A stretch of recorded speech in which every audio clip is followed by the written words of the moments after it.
ओम शांति। 6 जुलाई 2026 के ईश्वरीय महावाक्य। पहले सुनते हैं मुरली के मुख्य पॉइंट्स।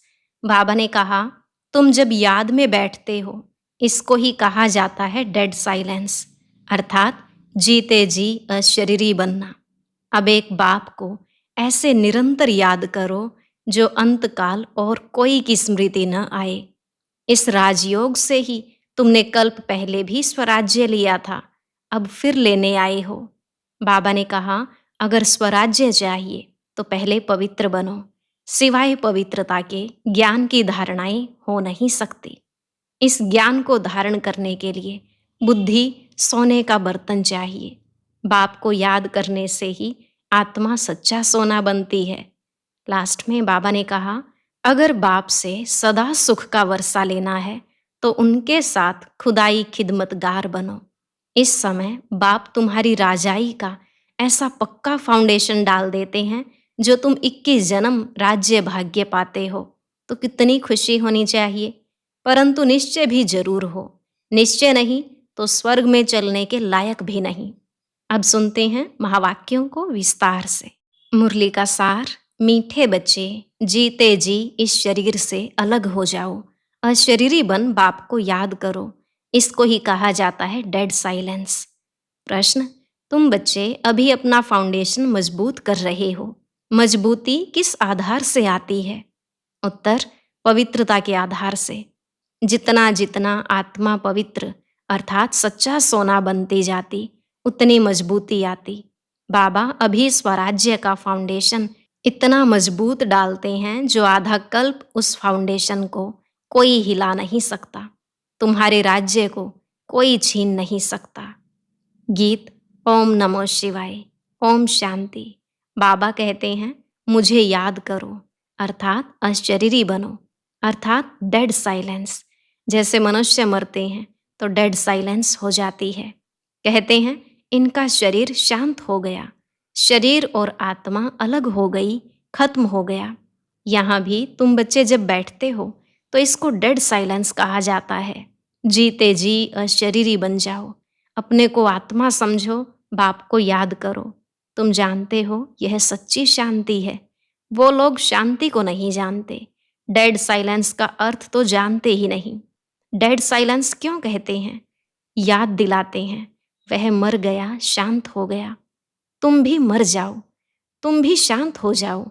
बड़े बड़े लोग गांधी की समाधि पर जाते हैं, वहां जाकर कहेंगे डेड साइलेंस, अर्थात शांति में बैठो। तुमको भी मालूम है हम आत्मा शांत स्वरूप हैं, दुनिया को पता ही नहीं। हम अपने स्वरूप में टिक जाते हैं।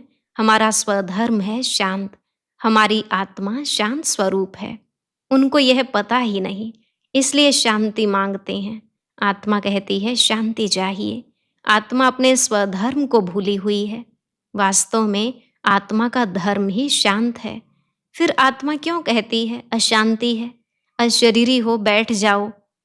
वह तो हट से प्राणायाम चढ़ा देते हैं तो जैसे मर जाते हैं। उसको कहा जाता है आर्टिफिशियल शांति। तुम बच्चों को तो पता है हमारा स्वधर्म शांत है। तुम आत्मा स्वराज्य ले रही हो, आत्मा ही सब कुछ बनती है। आत्मा बैरिस्टर बनती है। आत्मा कहती है हमको राज्य चाहिए। आगे भी राज्य लिया था बाप से, अब फिर लेने आए हैं। मनुष्य देह अभिमान में है तो दुख में है। अभी तुम समझते हो कि हम आत्मा हैं, अपने परम पिता परमात्मा से स्वराज्य लेने आए हैं। तुम आत्मा को राजाई चाहिए। इस समय आत्मा स्वराज्य मांगती है बेहद के बाप से। श्री कृष्ण को तो स्वराज्य था, फिर गुम हो गया। अब बाप आकर तुम आत्माओं को राज्य देते हैं। इसको राजयोग कहा जाता है। परम पिता परमात्मा राजयोग सिखलाते हैं। मनुष्य देह अभिमानी होने के कारण कहते हैं मैं फलाना हूँ, मैं देह को ही समझ लेते हैं। वास्तव में मैं आत्मा करती है। आत्मा कहती है मैं यह चीज उठाता हूँ। फीमेल कहेगी मैं उठाती हूँ। वास्तव में आत्मा तो मेल है। मैं आत्मा बाप का बच्चा हूँ। आत्मा कहती है बाबा हम आपसे स्वराज्य ले रहे हैं। आत्मा को स्वराज्य देते हैं परमात्मा। भक्ति और ज्ञान में देखो कितना फर्क है। शिव का मंदिर भी होता है। सबसे जास्ती घंटे भी शिव के मंदिर में बजते हैं। उनको जगाते हैं। जगाते तो सबको हैं। सवेरे सवेरे बैंड बाजे बजते हैं। यहाँ बाप बच्चों को जगाकर देवता बनाते हैं। घंटे आदि बजाने की कोई बात नहीं। बाप कहते हैं तुमको स्वराज्य चाहिए तो पहले पवित्र बनो। एम ऑब्जेक्ट बुद्धि में रहती है। स्टूडेंट कहेंगे हम यह मैट्रिक पास करेंगे, फिर यह करेंगे। सन्यासी चाहेंगे हमको शांति मिले। एक कहानी भी है ना, रानी के गले में हार पड़ा था, ढूंढती थी बाहर। तो वह भी शांति को बाहर ढूंढते हैं, परंतु आत्मा तो स्वयं शांत स्वरूप है। आत्मा अपने स्वधर्म को भूल अपने को शरीर समझ बैठी है। बाप फिर स्मृति दिलाते हैं कि तुम आत्मा हो, तुम आत्मा ने 84 जन्म भोगे हैं। यह बातें दूसरा कोई समझा न सके। बाप कहते हैं तुम अपने जन्मों को नहीं जानते हो, मैं बताता हूँ। तुम हो ब्रह्मा कुमार कुमारियाँ। बाप ने समझाया है सिवाय पवित्रता के ज्ञान की धारणा हो नहीं सकती। कहते हैं ना, शेरनी के दूध के लिए सोने का बर्तन चाहिए, तो इसमें भी सोने का बर्तन चाहिए। आत्मा बाप को याद करने से सोना बन जाती है। बाप भी सच्चा सोना है। आत्मा बाप को याद करती है तो ज्ञान आ जाता है। तुम सच्चा सोना पवित्र थे। यह ज्ञान का असर किसको होता नहीं। बाप कहते हैं मैं तुम आत्मा को स्वराज्य देता हूँ। यह स्वराज्य मिलेगा तब जब पुरानी सृष्टि का अंत और नई सृष्टि की आदि होगी। मनुष्यों को हद की राजाई है। बेहद की राजाई मनुष्यों को कभी मिलती नहीं। बेहद का मालिक बन न सके। तुम बनते हो बाप द्वारा। भगवान बाप को ही तुम्हारे 84 जन्मों का मालूम है। देवताएं अपने जन्मों को जान नहीं सकते। अगर जान जाएं तो दुखी हो जाएं, क्या सीढ़ी उतरते जाएंगे। राजाई का सुख ही गुम हो जाएगा। यहाँ तुमको पता है, जानते हैं कि हम आत्मा हैं। इसमें संशय की बात नहीं। एक दो से सुनकर वृद्धि होती जाती है। यह दैवी धर्म का झाड़ स्थापन हो रहा है। तुम समझ सकते हो, यह हमारे ब्राह्मण कुल का आया हुआ है। इसने पूरी भक्ति की है, फिर बाप से वर्षा लेने आया है। ज्ञान पूरा होता है, फिर भक्ति शुरू होती है। यह किसको पता ही नहीं है। मकान भी नया और पुराना होता है ना। कच्चे मकानों की आयु जरूर कम होगी। आजकल मकान बहुत पक्के बनाते हैं। भल अर्थक्वेक आदि हो तो भी मकान गिरे नहीं, नुकसान ना हो, बहुत मजबूत बनाते हैं। फाउंडेशन जास्ती पक्का बनाते हैं। अब फाउंडेशन पड़ रहा है स्वराज्य का। आत्मा को 21 जन्म के लिए राज्य मिलता है। यहाँ की राजाई तो कुछ है नहीं। आज राजाई है, कल किसी ने चढ़ाई की, खलास। फाउंडेशन कोई का है नहीं। मनुष्य का भी फाउंडेशन नहीं। आज है, कल मर जाए। अभी तुम्हारा फाउंडेशन बाबा पक्का डाल देते हैं। जो 21 जन्म तुम राज्य भाग्य पाते हो, तुम्हारी राजाई का पक्का फाउंडेशन पड़ता है। तुमको कोई भी धरती का तूफान हिला ना सके। गीता में भी कहते हैं बाबा हमको स्वराज्य देते हैं, जिसको कोई ले ना सके, गिरा ना सके। ऐसी बादशाही देते हैं जो जरा भी दुख की बात नहीं रहती। आत्मा को कितनी खुशी होनी चाहिए। निश्चय तो है ना।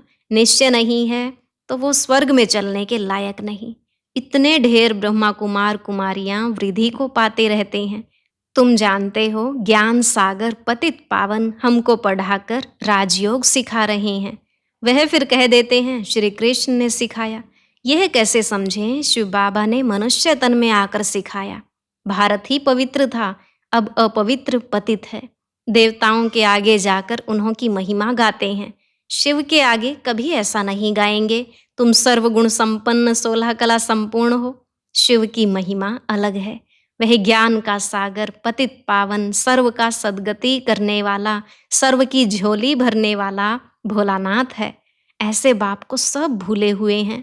परमपिता परमात्मा को बुलाते हैं कि आकर दुख हरो, सुख दो। सुख करता दुख हरता तो एक ही है।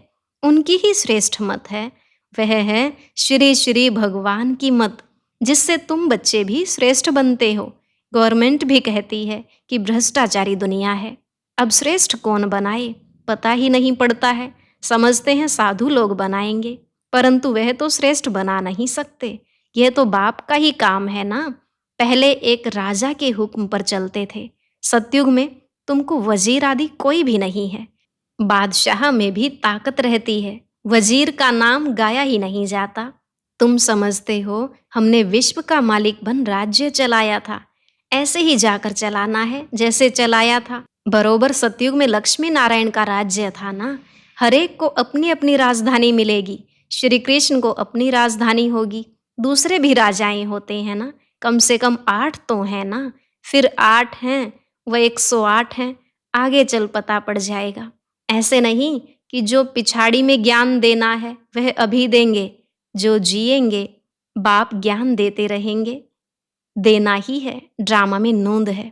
परमात्मा का अभी पार्ट है, यह ज्ञान देने का पार्ट अभी नोंदा हुआ है। बाप कहते हैं आगे चल तुम बहुत समझने वाले हो। दिन प्रतिदिन समझाते रहते हैं। यह भी पता चले कि हम वहाँ राजधानी कैसे करते हैं, स्वयंवर कैसे होता है। तुम ध्यान में जाते हो, वैकुंठ में जाकर देखते भी हो कैसे वहाँ सोने के महल हैं। सोना ही सोना है। अपने को पारसपुरी में देखते हो, सोने की ईंटों के महल बन रहे हैं। समझते हैं थोड़ी ईंटें ले जाएंगे, फिर उतरते हो तो अपने को यहाँ देखते हो। मीरा भी ध्यान में अपने को रास करते श्री कृष्ण के साथ देखती थी। तुम सूक्ष्म वतन में जाते हो, वहाँ हड्डी मांस नहीं होता, फरिश्ते बन जाते हैं। ब्रह्मा का भी सूक्ष्म शरीर देखने में आता है, यही फरिश्ता बन जाते हैं। तुम बगीचा आदि देखते हो, यह बाप साक्षात्कार कराते हैं।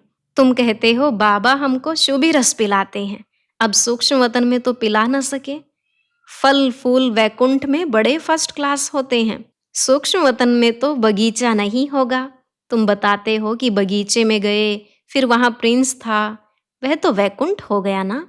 वैकुंठ के वैभव यहाँ मिल ना सके, वहाँ तो फर्स्ट क्लास वैभव होते हैं।